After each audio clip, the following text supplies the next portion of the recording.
you, Toya. Thank you. Hello, everybody. It's so great to be here with all of you today.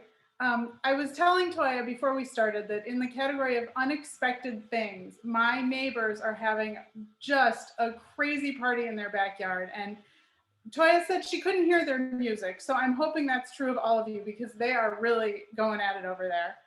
Um, anyway, let's just jump right in because I do want to be sure that we have some time at the end if people have any questions. So there we go. I'm Becky. I'm a fertility coach. I'm in New Jersey currently, although I'm not originally from here at all. And I am the owner of Lily and Bee Wellness. So just to give you some background about me, my bachelor's degree is in geology, of all the strange things, because I really wanted to be a paleontologist and go travel the world hunting dinosaurs. And I did for about 5 minutes work in that world at the Field Museum in Chicago, but plans changed. And so my next step was to become a personal trainer and a health coach and a group fitness instructor, because there are truly very few things in this world that make me happier than a good workout, working up a big sweat, love it. And I really enjoyed working with women who were not into exercise, who thought that exercise really meant going to a gym and lifting weights with the big, scary men.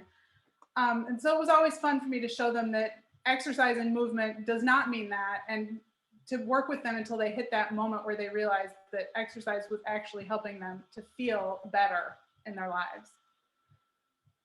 And so while I was in the middle of that world, I was also on my own fertility journey.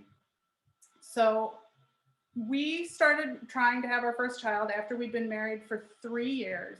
And, you know, like everybody, we just assumed it was going to be easy and it was going to happen in no time at all. But it didn't. It ended up taking 6 years. We had all the bad doctor experiences. We had a 2-year wait time to diagnosis. When I was finally diagnosed, it was asymptomatic endometriosis that had gunked up everything inside, including one of my tubes, which we ended up removing. And then, you know, the doctor said, well, you should be able to get pregnant on your own, so give it some time. So we gave it some time, nothing happened. And then we continued with IUIs. And we had so many, I want to say we did 6. We did not make it to the end of one of them because either my body failed to respond to the medication or I spontaneously ovulated before we got to the insemination date. I was not interested in trying IVF. It just didn't really feel right to me. So we got to about the 5-year mark and found out that we were going to be moving. It was going to be a really big move. And I said, you know what? I need to take some time off so that I can enjoy the rest of my time where we are right now and get things ready to move. So I took about a 6-month break, complete break from all fertility, everything. And then when I came back to it, I decided I needed a new direction. I wasn't interested in finding a new clinic, a new reproductive endocrinologist, nothing. So instead, I tried Mayan massage. Don't know if any of you know what that is. It was nice. I sucked up my fear of needles and went to see an acupuncturist. And I found a woman who did guided meditation and hypnosis for fertility. And 6 months after I started on all of that, I was pregnant with our first child. A few years later, we decided we were ready for the second. And I thought, oh, this is going to be a snap. It'll be great. And in fact, I got pregnant immediately. And then almost as immediately, I miscarried. And then it took another year and almost a half before I got pregnant again. And what happened was that I came back to the guided meditations that I had learned working to get that first child. And that was when it really clicked that the mental piece actually does have a tremendous impact. And so I pivoted, and now, why is my slide not shifting? And now I help women who are struggling with fertility issues to level up their mental game and increase their chances of becoming pregnant. What exactly do you mean by your mental game? All right. So when I talk about mental game, there are three kind of main topics that I think of. The first is your mindset. Is it positive or is it negative? And by a positive mindset, I do not mean sunshine and unicorn and rainbows around every corner. I think we all know that that's not realistic and that it's not really healthy. To me, a positive mindset means more that you have faith that you are on the right path for you, that you are headed somewhere, not necessarily where you think you're headed, but you're headed someplace where everything will be okay. And that you have the tools to deal with things when they seem not okay, loss, problems. You have the ability to deal with it in a constructive way. That doesn't mean no tears, it doesn't mean no screaming or yelling, but it means you do that and then you continue on. So the second thing that I kind of think about is worry and anxiety. Worry is often fueled by repetitive thoughts about things that are either not likely to occur, you have no evidence that they're going to occur, or over things that you really have very little to no control over.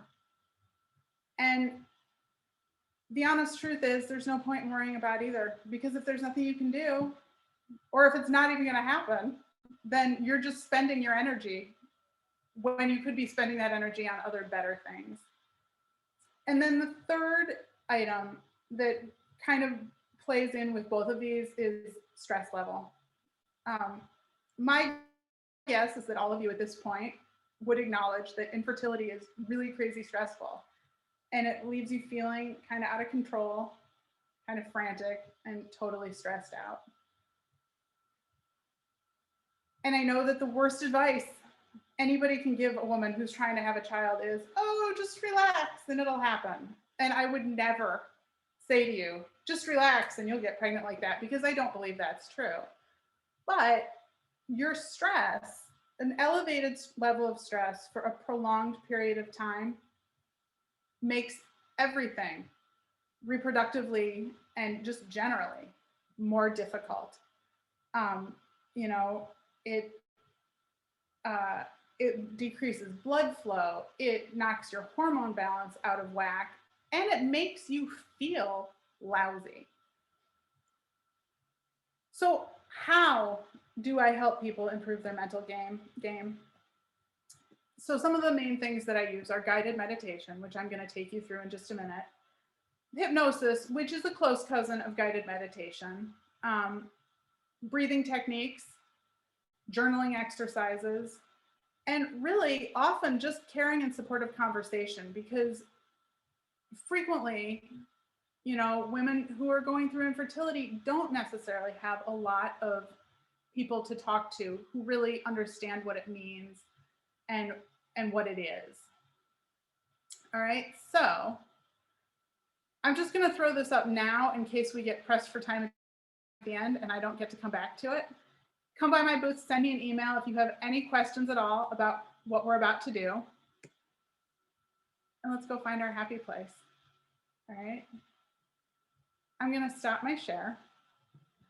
And I'm going to suggest that you all take just a minute to get comfortable. And if where you are sitting or lounging right now is a great spot for you to fully relax, then perfect.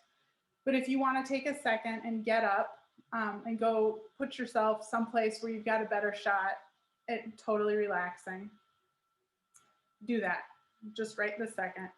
I will have a drink of water while you do.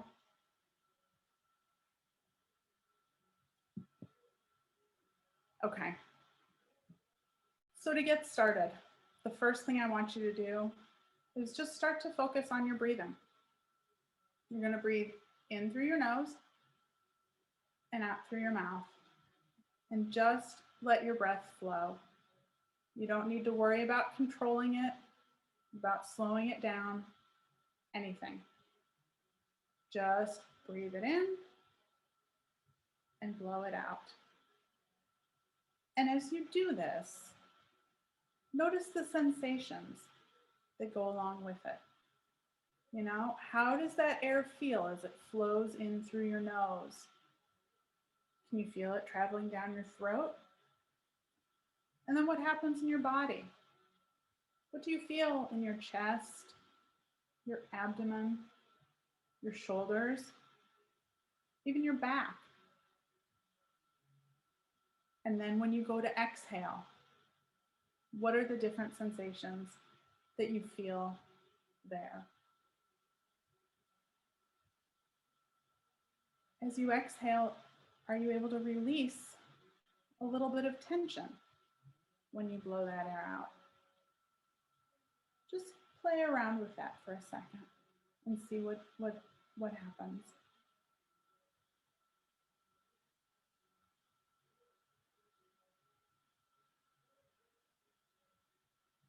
So now I'd like you to bring your attention to your hands, okay? Just feel how they're comfortably resting, maybe on the side of your chair or in your lap. And on your next exhale, focus your breath on allowing all the tension to leave your hands. Just let them completely relax. Let all the muscles, all the tension just go. And what does that feel like to you? Maybe you'll notice that your hands feel a little bit lighter than usual, or maybe a little bit heavier than usual. Or maybe you'll feel a little tingling sensation or something else entirely. You know, I don't know what it is exactly that you might be feeling, but I do know that whatever it is just absolutely right for you for right now. So as you continue to breathe, move whatever sensation that is that you're feeling up through your arms. Bring it up through your forearms, past your elbows, and all the way up into your shoulders. Just feeling your arms release and relax. And then allow that sensation to travel up the back of your neck and up over the top of your head, spreading out across your scalp and allowing it to flow down over your forehead into all the little muscles around your eyes.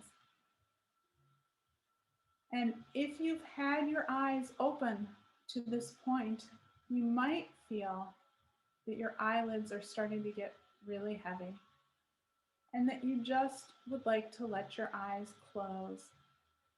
And that's just perfect. If not, if you prefer to keep them open, that's fine too. So keep breathing and keep moving this relaxed sensation down through your face, through your cheeks, your jaw, down the front of your neck, and into your chest. And as it moves into your chest, pay attention to your breathing. Does anything change? Maybe it gets a little bit easier to breathe. You can let it continue flowing down into your abdomen. Let it circle around to your back so that all the muscles in your back just release and relax. Continuing that flow down through your hips, into your legs, down through your knees, allowing your calves and your shins to release and relax. And then all the way down into your feet and in your toes, so that your whole body now should be feeling deeply relaxed and very, very peaceful. And now that you've gotten your body to this point, you can start to see how deeply your mind is able to relax. You can let your mind just start to drift. Just let it kind of float away, following any peaceful and calm thoughts that may come to you, and allowing yourself to find a very special place, your happy place. And this happy place is maybe somewhere that you've been before, or maybe it's someplace that you're just creating right now in your imagination. It makes absolutely no difference. The only thing that's really important is that this place makes you feel safe, makes you feel good, and makes you feel at peace. So as you continue to settle into your happy place, take some time to really look around you and let all the details sink in. Look around and take everything in. All the scenery around you. Noticing any colors or any shapes that stand out to you. Are there any sounds that you're hearing? Or maybe there are some smells that stand out. And what about the air? Are you able to tell what the temperature around you is like? Any idea what the time of day might be? Or the season of the year? Just continue to breathe and notice all the things around you. And as you continue to become more and more comfortable in this place, you can really find that you're free to enjoy it however you like. You've got nowhere else to be, and there's nothing else that you need to do right now other than simply continuing to relax and enjoy this special place. You can know that in this place, nothing can bother you at all, because this place is just for you and for no one else. It's almost like your happy place has a very strong force field or impenetrable boundary around it, so that nothing can enter without your permission, because this is your special happy place. In just a moment, it's going to be time for you to bring your awareness back to the outer world. But before that happens, I want you to know that this happy place is here for you to visit anytime that you want. It's a place where you can come anytime for peace, calm, comfort, healing, and happiness. All you need to do is relax your body just a little bit, and then you can recall all the things that you are seeing and hearing and smelling and sensing in this amazing place.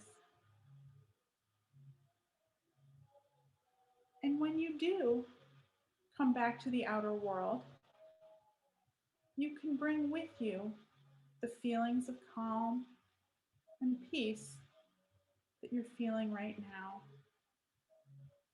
knowing that you've learned a new tool, a new skill to help your mind and your body relax. So as you start now, bringing your attention back to the world around you, you might start to notice some sensations in your fingers or your toes. And you'll start to become aware of the sounds around you, including the sound of my voice. You might start to shift your position a little bit, maybe feeling like you need to roll your shoulders or stretch your neck. And then very slowly, very gently, in whatever way feels right for you, you can come all the way back with your eyes fully open, feeling completely relaxed, refreshed, and ready to continue on with your day.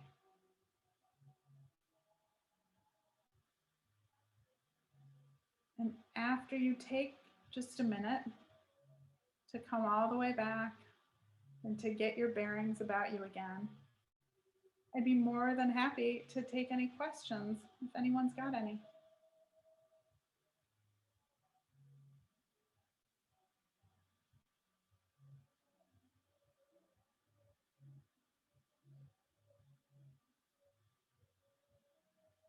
How's everyone feeling? You want to stick a little There we go. thumbs up? Sorry about that. I had my Yep. mute on. I do have a question for you in regards to, I'm just very curious, hypnosis. How does that work and how does that relate? How do you relay that to fertility? Okay, so hypnosis, I don't know what your level of familiarity is with it, but it is not, just so everybody's clear, it is not the stage trick that you see where, you know, the hypnotist comes up and says, okay, I'm going to snap my fingers and you're going to cluck like a chicken. All right. Actual hypnosis is really much more like what you just experienced with guided meditation, where you are able to relax. The practitioner leads you through a deep relaxation so that you're able to more clearly access your unconscious mind. And then it becomes, in many cases, like a conversation with the practitioner. It's not about mind control. It's not about me giving you suggestions. Really, all the things that I would ask for. One of the big things that we do in hypnosis that relates to fertility is looking for symbols that kind of represent things. For example, let's say you had a fibroid and you wanted some clarity about, you know, why you have the fibroid or what could you do to help resolve it. I might ask you to, in your mind, create an image that represents that fibroid that you can then kind of dissociate from your body and communicate with in some way. And it sounds, as I say it to you, it sounds super woo woo. It's really not. It's really just a process of kind of tapping into things that you might already know deep down on a subconscious level, but that on an everyday level, when you're using your conscious mind, you can't ever access because that's just not how we work. Does that kind of answer your question? Yes, absolutely. And thank you for making that clarification, because when we think of hypnosis, at least me personally, I think of, the things that you see on TV, or if you go to some, performance of some sort. So yes, thank you for that clarification. You're welcome. So Julia said, thank you, it was nice. Good, Julia. I'm glad you enjoyed it. I have an additional question. Because I'm very interested in meditation and mindfulness. I'm familiar with, I don't know if you're familiar with the Heartfulness Institute. They do a lot of meditation sessions. I've heard of them, but yeah. Yep. My issue or my problem, and I'll be able to show me here. My issue or my problem is how do you get the clutter out? You know, when you're sitting and you're trying to find that space, there's so many things that's just, you know, popping in our heads. Like, what do you do to get the clutter out? So, one of the things that I personally do sometimes that helps me, because I mean, a lot of us have that same problem. And I'll just sit down and I'll be like, okay, so here are the 10 things that I know I'm worried about right now. And sometimes just by acknowledging them and calling them out and naming them, I find that it's easier then to make them go away, because they're not constantly knocking on the door saying, pay attention to me. Um, and then the other part is just practice. It's like everything else. The more you do it, the easier it becomes. I would say don't try to fight the thoughts and don't try to push them down, because that will just make them come stronger. It's it's the advice that you see everywhere. Just sort of watch them, you've got a ticker running across, and just kind of see them come and see them go without stopping to engage with them. But you can't always shut them off, and you won't always be able to shut them off. But the trick is to not engage with them and to say, okay, grocery list, I see you, I know I need more milk, I'll deal with you when I'm done. But practice, it takes practice. Yeah. Yep. Who else? Are there any other questions I can answer for anybody? Just want to remind everyone, Becky does have a booth here today. Immediately after this session, we have our expo break. So if you're not comfortable asking a question in this format, you can go directly to her booth and ask those questions. Yep. And you can certainly always send me an email too. I can stick it in the chat. I'm Becky at Lillian B Wellness. All right. You can find me on Instagram and Facebook, and I'm starting to get into Pinterest very slowly. So I'm in all the places. And I'm sorry, Becky, you explained how they can join your program. Ready? So I didn't, but thank you, I will. So what I usually do is a phone call. We do a free 30-minute phone call to talk, just to make sure that we're on the same page, and that it feels like a good fit for both of us. And then we go from there. I usually do either a 4-session package, which usually is a month. I usually do one a week, or an 8-session package, which is 2 months. Doing it, if somebody really wanted to try it for just one, we could. One session isn't usually enough time to actually get very much done, to get to the root of anything, or to teach you enough techniques for you to use on your own. Well, if there's no other questions, then we'll go ahead and close this session. It's just about 1 o'clock. Thank you so much, Becky. This was a wonderful, wonderful session. And personally, I've learned some great techniques. Good. It was my pleasure. I'm very happy to have been here with everybody. And I hope you all enjoy the rest of your day at the expo. Great. Thank you. Thanks, Toya. Bye. Bye.